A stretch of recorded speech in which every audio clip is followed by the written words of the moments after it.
আসসালামু আলাইকুম বন্ধুরা, welcome back to my channel. কেমন আছেন? আশা করি ভালো আছেন। আলহামদুলিল্লাহ আমিও ভালো আছি। আর এই দেখেন, এইখানে মাঠের কিছু শাক নিয়ে চলে এসেছি। এই শাকগুলো কী শাক তোমরা যদি বলতে পারো কমেন্ট করবে। দেখো কত সুন্দর তাজা শাক মাঠ থেকে তুলে নিয়ে এসেছি, আর খুবই সুন্দর খেতে হয়। আর এতে দু রকম শাক আছে। এই দেখো আমি শাকগুলো বাছতে বসেছি, আমার ছেলে দেখো কি করছে। আর আমার বড় ছেলের এখানে পায়ে দেখতেই পাচ্ছ সেলাইটা আবার কেটে গেছে, কেননা বাচ্চা মানুষ চলা হাঁটা করছে, কেটে গেছে সেলাইটা। ওর খুবই কষ্ট হচ্ছে, ও সদাই পা লম্বা করে এরকম করে বসে থাকে। আর এই দেখো এখানে শাকগুলো আমি এবারে বেছে ফেলবো। আমার ছেলে দেখো কত সুন্দর ও শাক বাছবে, দেখবে ও এখন খেলা করছে শাকগুলো নিয়ে। আমি ওই শাকগুলোকে একটা একটা করে বেছে ফেলবো।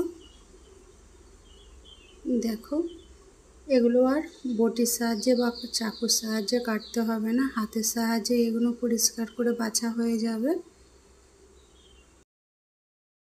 মানুষের পরিস্থিতি কইখানে যেয়ে দাঁড় করে দেয় কেউই বলতে পারবে না। আমরা খুবই ভালো ছিলাম, আর আমাদের সময়টা কইখানে চলে এসছে সেটা আমরা ছাড়া আর কেউ জানে না, আর আমার আল্লাহ ছাড়া। দেখো শাকগুলো আমি বেছে নিচ্ছি এরকমভাবে। আর কত সুন্দর শাকগুলো লাগছে দেখেছো, খুবই তাজা, মাঠ থেকে শুধু এইমাত্র তুলে নিয়ে এসেছি। আর এইদিকে দেখো আমার ছেলেও কত সুন্দর একটা একটা করে শাকগুলো বাছছে ও আমার দেখে দেখে। দেখো আবার পরিষ্কার করে আবার যেগুলো বাদ দেওয়ার সেগুলো আলাদা করে রেখেছে, আর যেগুলো নেওয়ার সেগুলোও আলাদা রেখেছে। দেখেছো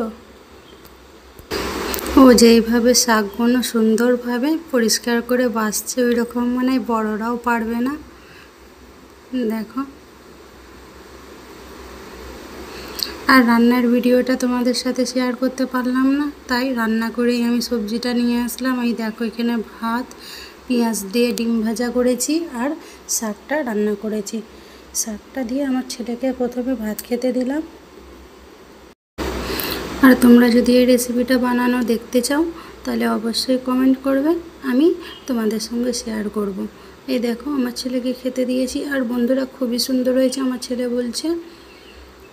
দেখো শাকটা যেরকম কালার ছিল ওই রকমই আছে, নষ্ট হয় না কালার।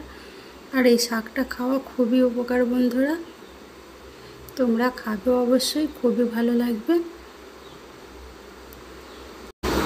আর তোমরা আমার পাশে থেকো অবশ্যই, তোমরা আমার পাশে থাকলে আমি আবারও এগিয়ে যেতে পারবো। তোমাদের সাপোর্ট আমার খুবই দরকার। ভিডিওটা ভালো লাগলে অবশ্যই একটা লাইক করে দেবে, আর আমার চ্যানেলটাকে সাবস্ক্রাইব করে দিয়ে আমার পাশে থাকবেন। আর আমার যেই সব বন্ধুরা আগে থাকতে আমার চ্যানেলটা সাবস্ক্রাইব করে রেখে দিয়েছো তাদেরও অসংখ্য ধন্যবাদ। আর যেসব নতুন বন্ধুরা আমার ভিডিওটা দেখছো অবশ্যই আমার চ্যানেলটাকে সাবস্ক্রাইব করে দেবে। খুদা হাফেজ।